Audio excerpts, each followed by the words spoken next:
Viewers, in today's video, we're going to talk about Aminata Traoré. Yes, the same Aminata who was the younger sister of Burkina Faso's current president, Ibrahim Traoré. A brave, fearless, and passionate social activist who has always been a voice for the voiceless. But then came a day when she herself fell silent, went missing, and the entire nation was thrown into shock. Her phone signal abruptly went dead, and at first, it seemed like it might be a minor incident. But when intelligence agencies confirmed it was a meticulously planned kidnapping, the government was shaken to its core. The question is, who dared to kidnap the president's sister? Was it the work of a terrorist group, a conspiracy by foreign intelligence agencies, or could it be an inside job by someone close? If so, who? Where was Aminata taken, and in what condition was she kept? And most importantly, what secret operation did President Traoré launch to save his sister? All these mysteries and explosive revelations are coming your way in this video. So, I urge you to watch this video until the end because it's about to get incredibly gripping.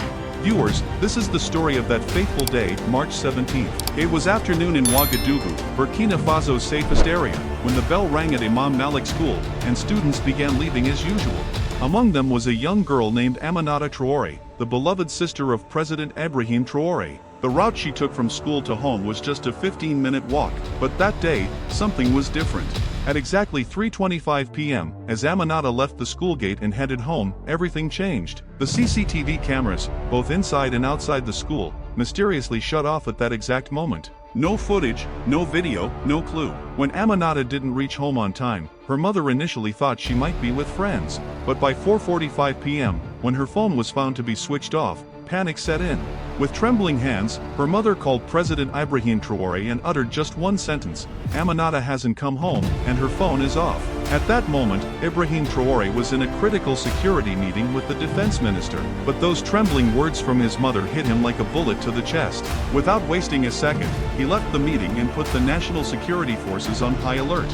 All intelligence units were mobilized, emergency protocols were activated, and by 6 p.m., a citywide search began. But as time passed, hope began to fade.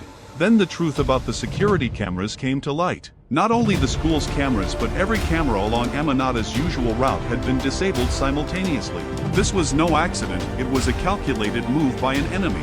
Viewers, that day, the sun wasn't just scorching the sky, it was burning in Ibrahim Traoré's heart. When a brother, who feels like a father, is desperate for news about his little sister, when every moment feels like his heartbeat might shatter, he's no longer a president, he's just a helpless human being. That's exactly what Ibrahim Traoré was going through.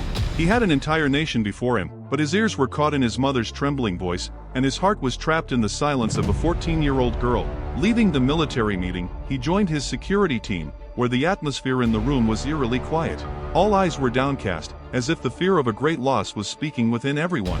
The security chief said only one thing: "Sir, we have a problem." All the cameras from the school to her home were disabled at the same moment, and the two guards who escorted Aminata daily were found unconscious in an empty vehicle. Ibrahim Traoré's face turned as serious as a storm. He immediately mobilized Burkina Faso's intelligence network. Surveillance was heightened in every city, neighborhood, and alley, with one phrase echoing in his mind: "This war is no longer just about power, it's about my sister's life." No news was released to the media. No public announcement was made. Investigative teams were strictly ordered to stay silent. The matter had become too big. No call came, no ransom was demanded, and no group claimed responsibility. It was as if the earth had swallowed her or the sky had hidden her. But while the outside world seemed calm, a storm was brewing within. President Traoré stayed connected with his secret teams day and night, listening to hourly reports instead of sleeping.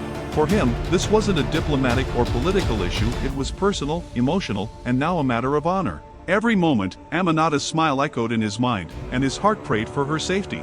On the fourth night, as he sat in the silence, his personal phone lit up at 11:30 p.m. It was an unknown number. Friends, when he put the phone to his ear, a voice came from the other side, devoid of pain or empathy. It simply said, "Your sister is alive."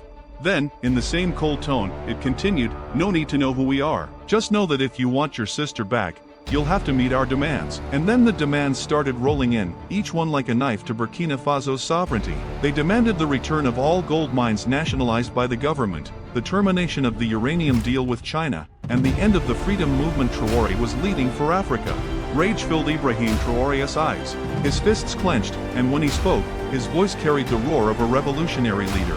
He said, "What if I refuse?" The chilling response came, "Then your sister will soon be working a new job in Amsterdam, because there's a high demand for 14-year-old girls in the global market." Viewers, this wasn't just a threat, it was a dagger plunged into the heart of Africa. This was the moment when the enemy didn't just target a young girl but struck at the dignity of an entire continent. The kidnapping had escalated into a declaration of war.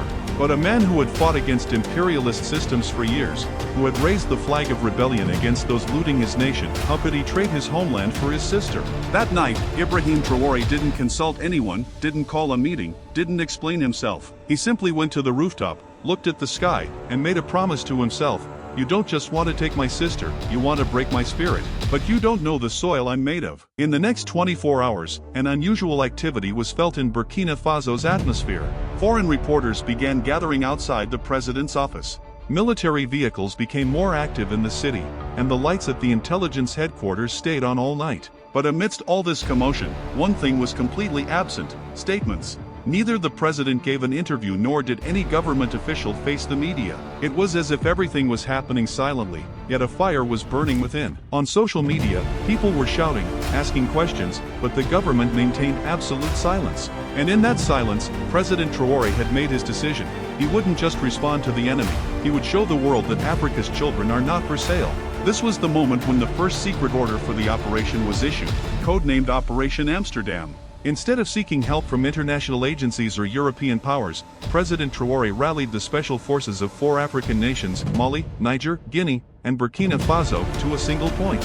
These forces were covertly deployed to Europe without any political announcement or protocol, with one sole objective: to bring Aminata back alive, no matter the cost. Burkina Faso's cybersecurity agency worked tirelessly, scanning thousands of systems, filtering dozens of fake locations, and finally tracing Aminata's last digital activity. It led to an old industrial building in Amsterdam's Bijlmer district, a place rarely visited and known as a hub for human trafficking.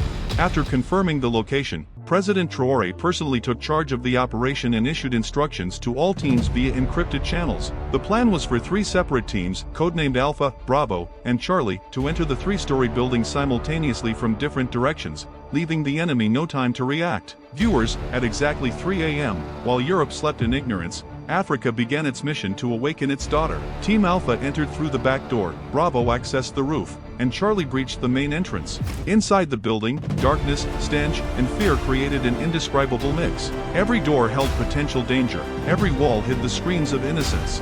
But the trained African soldiers didn't hesitate or falter. Step by step, they opened doors, freed girls, and subdued enemies. On the 3rd floor, in a locked room with chained doors, faint sobs could be heard. This was the room where Aminata's name was written in blood on the wall, as if she wanted to remind the world, "I'm alive. Find me." As the soldiers broke the chains and entered, they saw a frail, weakened girl with determination in her eyes. It was Aminata. When she saw the Burkina Faso flag on the soldier's shoulder, she whispered, "Have they come?" When told the operation was personally led by President Ibrahim Traoré, she gave a faint smile and said, "I knew my brother would come." Viewers, those words weren't just a sister's trust, they were a testament to a continent's future. In this operation, 47 girls, all of African descent, were rescued alongside Aminata girls who were mere commodities to their captors. 23 human traffickers were arrested on the spot, many of them key members of organized European and Eastern European gangs. Laptops, servers, and video evidence were recovered, containing footage of hundreds of innocent girls being auctioned. Friends, imagine if this operation had been delayed by even a day, not only Aminata but dozens of other girls' lives would have been destroyed. Immediately after the operation, President Traoré embraced Aminata, a girl who still carried fear in her eyes but held the same dignity in her voice as those who endure oppression without breaking. She said only this: "They hit us, they sold us, but I knew you would come." Viewers, that day, it wasn't just a sister who was rescued, it was hope restored. It was a moment that showed the world that Africa doesn't abandon its children, no matter how powerful the enemy. Following the operation, President Traoré established the Aminata Foundation, an organization that now searches for missing children across Africa, brings them back, and fights for their protection. Today, Aminata is 16 and dreams of studying at the prestigious MIT in the United States. If you're still watching this video, please write Ibrahim Traoré right and wrong in the comment box, and for more such fascinating videos, don't forget to subscribe to our channel.